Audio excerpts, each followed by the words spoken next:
पिछली वीडियो में हमने फंक्शनल मैनेजमेंट सब्जेक्ट का ओवरव्यू देखा था, मीनिंग समझा था। अब आज का हमारा टॉपिक है why functional management is needed. देखिए, पहला पॉइंट है increase in size of business.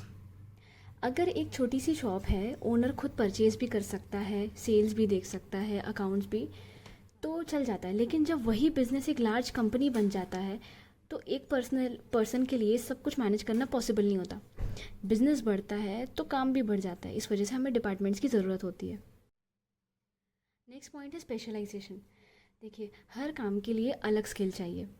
मान लीजिए फाइनेंस का काम है तो वो एक अकाउंटेंट ही अच्छे से कर सकता है, और अगर मार्केटिंग का काम है तो मार्केटिंग एक्सपर्ट। इसलिए डिफरेंट वर्क के लिए डिफरेंट स्किल चाहिए, इस वजह से आपकी क्वालिटी भी इम्प्रूव होती है।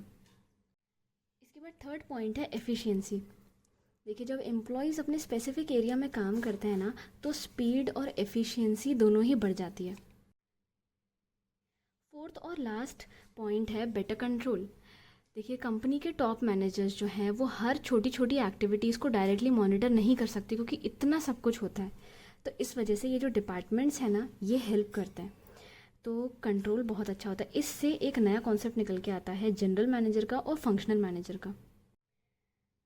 देखिए, हमने इंट्रोडक्शन में पढ़ा था कि हर एक डिपार्टमेंट का एक मैनेजर होगा। तो हर एक डिपार्टमेंट को हेड करने के लिए जो मैनेजर होगा ना, उन्हें हम कहेंगे फंक्शनल मैनेजर्स।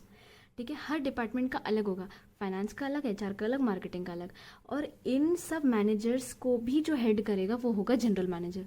ठीक है, तो ये डिफरेंस होता है। जनरल मैनेजर एक ही होगा कंपनी में, हर कंपनी में जनरल मैनेजर एक ही होगा, लेकिन फंक्शनल मैनेजर्स उनके डिपार्टमेंट्स के अकॉर्डिंग होंगे। तो अब तक हमने समझ लिया कि कंपनी में अलग अलग फंक्शनल डिपार्टमेंट्स होते हैं, है ना। और हर डिपार्टमेंट का एक मैनेजर होता है, और पूरी कंपनी को कोऑर्डिनेट करने के लिए एक जनरल मैनेजर होता है, या टॉप मैनेजमेंट भी होती है। तो आइए अब हम इसका डिफरेंस देखते हैं। General manager looks after the whole organisation, है ना। वो पूरे ऑर्गेनाइजेशन को मैनेज करेंगे, और जो फंक्शनल मैनेजर होगा वो सिर्फ उस डिपार्टमेंट को। जनरल मैनेजर सारे डिपार्टमेंट्स को कोऑर्डिनेट करेगा, और फंक्शनल मैनेजर जिस भी वो डिपार्टमेंट का मैनेजर होगा सिर्फ उसकी एक्टिविटीज़ को ही वो मैनेज करेगा, है ना। जनरल मैनेजर में नॉलेज बहुत ज़्यादा चाहिए, है ना, ब्रॉड नॉलेज की रिक्वायरमेंट होती है। लेकिन फंक्शनल मैनेजर को स्पेशलाइज्ड नॉलेज की रिक्वायरमेंट होती है।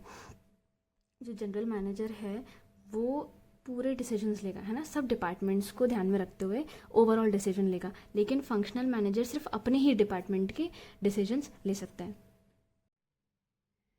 नेक्स्ट टॉपिक हम देखते हैं मेजर फंक्शनल एरियाज। अगर आपसे पूछ लिया जाए कि मेजरली फंक्शनल एरियाज कौन कौन से हैं, तो आप लिखेंगे फाइनेंस मैनेजमेंट, या फिर financial management, marketing management, human resource management, production management, purchase, research and development, customer service. और यही आपके सिलेबस में जो है ना वो यूनिट्स भी हो जाता है, यही सारे। नेक्स्ट, अगर आपसे बोला जाए कि फंक्शनल मैनेजमेंट का स्कोप क्या है, तो स्कोप भी वही सेम जो हम अभी तक देखते आ रहे हैं, जितने भी डिपार्टमेंट्स हैं, यानी यही एरियाज इसमें कवर होते हैं, तो यही स्कोप भी है। और अगर आपसे फंक्शंस का पूछा जाए तो ये वही फंक्शंस है और ये वही ऑब्जेक्टिव्स हैं जो हम ऑलरेडी भी मैनेजमेंट के सब्जेक्ट्स में पढ़ते हैं, है ना। क्योंकि कोई भी function plan, organise, staffing, directing, controlling तो करेगा ही। और ऑब्जेक्टिव्स में भी वही सेम, कि ऑर्गेनाइजेशन गोल को अचीव करना, रिसोर्सेज का ऑप्टिमम यूज़ हो, स्पेशलाइजेशन हो, डिपार्टमेंट्स में कोऑर्डिनेशन हो, और एफिशिएंसी एंड ग्रोथ, कंपनी जो है वो ग्रो करे।